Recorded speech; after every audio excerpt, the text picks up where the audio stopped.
Salut! Salut à tous! J'espère que vous allez bien. Toujours en compagnie de mon pote Anto. Content d'être là. Donc on a du pain sur la planche. Aujourd'hui on attaque un beau projet. J'ai récupéré un beau vieux plateau dans une abbaye qui allait être démolie. Vous commencez à me connaître, on va faire une table en bois métal du coup. Donc il va y avoir quelques défis à relever. La table est arquée, je vais vous montrer après une vue de profil. Donc il va falloir qu'on construise l'armature métallique indépendamment du plateau de table. Et avec des serre-joints, en contraignant le bois contre l'acier, normalement c'est l'acier qui gagne généralement, et en mettant de la bonne vis, on devrait corriger cet arc du plateau. Du coup, pour le ponçage, c'est Anto qui va s'y coller. Il y a du pain sur la planche là. Hein. Ah, je te le fais pas dire. J'en profite, on se retrouve à côté pour vous présenter l'atelier acier. Et voilà. Donc voilà, ça n'a pas été facile, on n'a pas pu tout faire en vidéo. Le plus compliqué, je dirais que ça a été cette partie, la protection du ballon de pression. Il y avait énormément de contraintes à prendre en compte. L'angle du mur, le mauvais éclairage, la disposition, comment c'était foutu. Il y avait les pierres en bas, c'était pas de niveau. Enfin voilà, c'était une véritable misère de construire quelque chose autour. Mais ça y est, c'est fait. Donc ça y est, l'atelier acier est opérationnel, on a de quoi faire du bon boulot, on en a bavé mais on sait pourquoi. Donc du coup, on s'y met, on attaque la table d'abbaye, c'est parti. Allons-y.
C'est étonnant, il y a eu une averse de neige localisée dans l'atelier ce matin.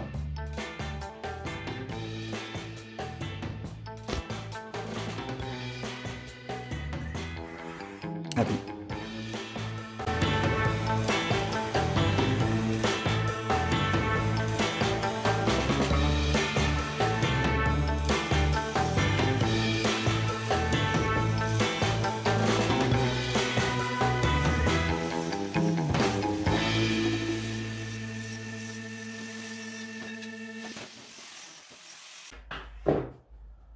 Donc là, on vient de faire nos bidouillages, on a contraint l'acier contre le bois, ce qui a corrigé légèrement le plateau qui est arqué.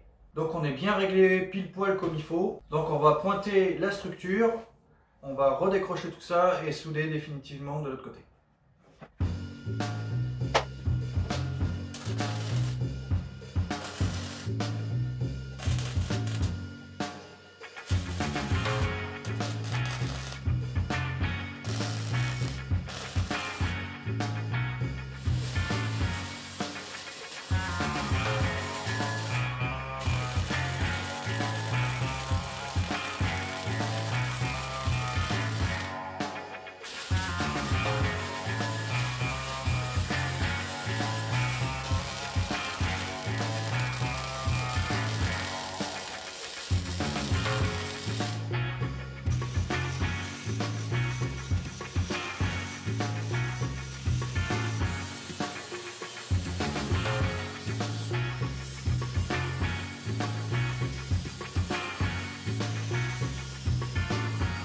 Donc là, on va nettoyer la soudure à la disqueuse. Je vais pouvoir vous faire un plan de près vu qu'Anto est là pour me filer un coup de main. Mais je ne vais pas m'arrêter là. Je vais également retravailler l'arrondi du tube pour une finition un peu plus polish, un peu plus jolie.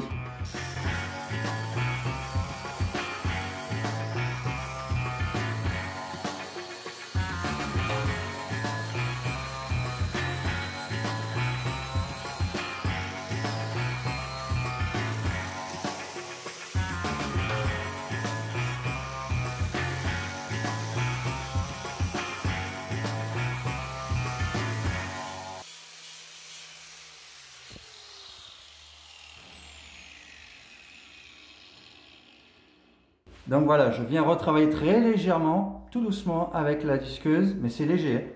Et ça vient faire un angle bien arrondi, bien fini, c'est tout propre.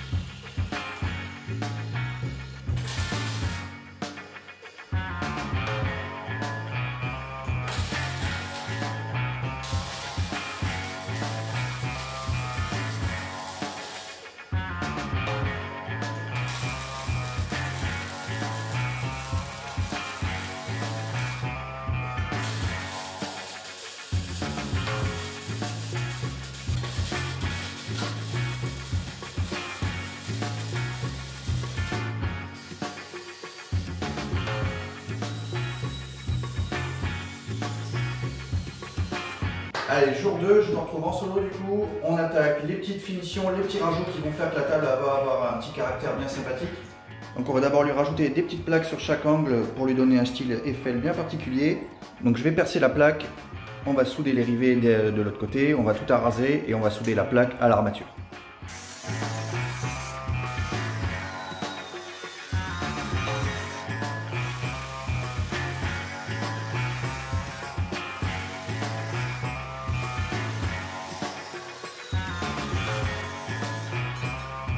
Donc maintenant que je me suis amusé à faire une pièce toute carrée, toute propre, je vais la poser sur la plaque, refaire mes tracés autour comme je suis sûr d'être nickel. Par contre au niveau de ma coupe, il faudra que je coupe à ras d'entrée et pas au milieu. Sinon on va avoir une différence sur toutes les coupes.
Et voilà donc comment on réalise une pièce en style Eiffel avec de forts rivets. Ensuite il reste juste à nettoyer les soudures de l'autre côté, mais il ne faut pas aller trop loin dans le nettoyage parce que sinon il reste plus assez de soudure et je trouve que les rivets sont un peu fragiles.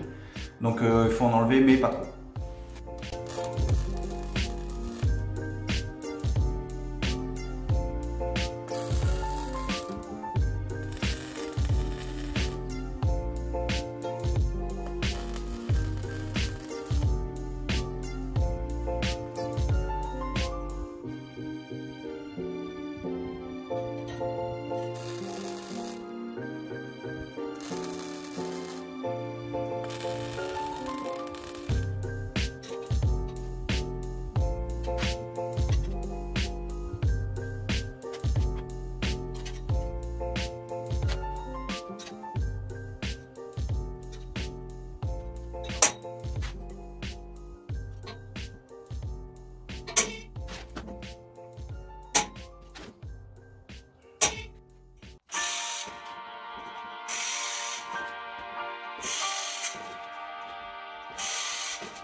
Maintenant que l'acier est terminé, on va pouvoir passer aux finitions. Donc on va passer toute la structure à l'acétone dans tous les sens.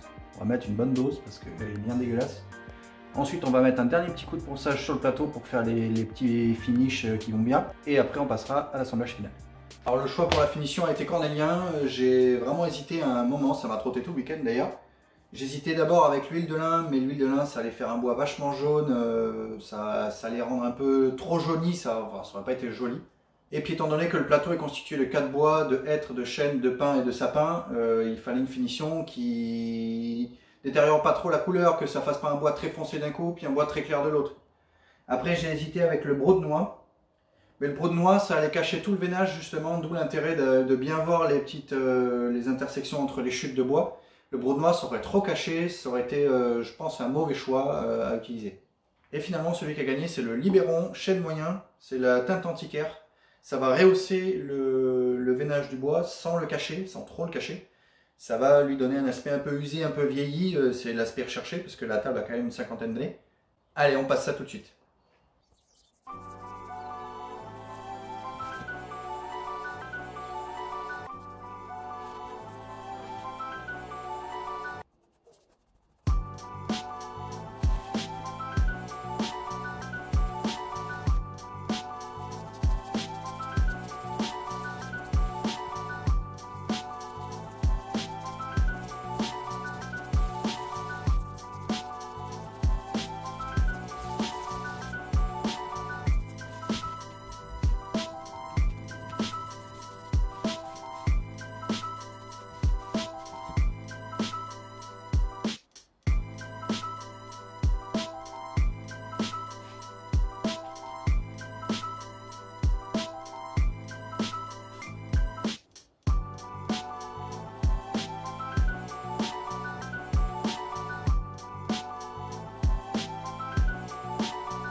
Allez, le moment redouté, l'assemblage final. On se rappelle que le plateau est arqué, donc il va falloir le contraindre contre l'acier et le visser.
Bon, ben la voilà terminée. Bon ben finalement je suis vraiment content du résultat, ça rend super bien, ça l'a teinté légèrement en marron. On voit très bien le veinage, ça a juste soulevé ce qu'il faut. Il y a un travail de plusieurs jours qui a dû être fait sur un plateau comme ça, c'est vraiment monstrueux. Toutes les pièces sont assemblées au peigne, enfin voilà, c'est vraiment un truc, il y a des jours de boulot pour un plateau comme ça. Ça s'accorde très bien avec l'acier brut, je suis vraiment content, c'est un beau projet qui vient de se terminer. J'étais content de faire ça en vidéo avec vous. J'espère avoir de vos retours positifs ou négatifs d'ailleurs. J'espère que ça vous aura plu, que les vidéos sont de plus en plus qualitatives. N'hésitez pas à partager la vidéo, à mettre le pouce bleu, c'est la petite récompense, ça fait toujours plaisir. Et puis moi je vous dis à très bientôt pour de nouvelles réalisations. Chou!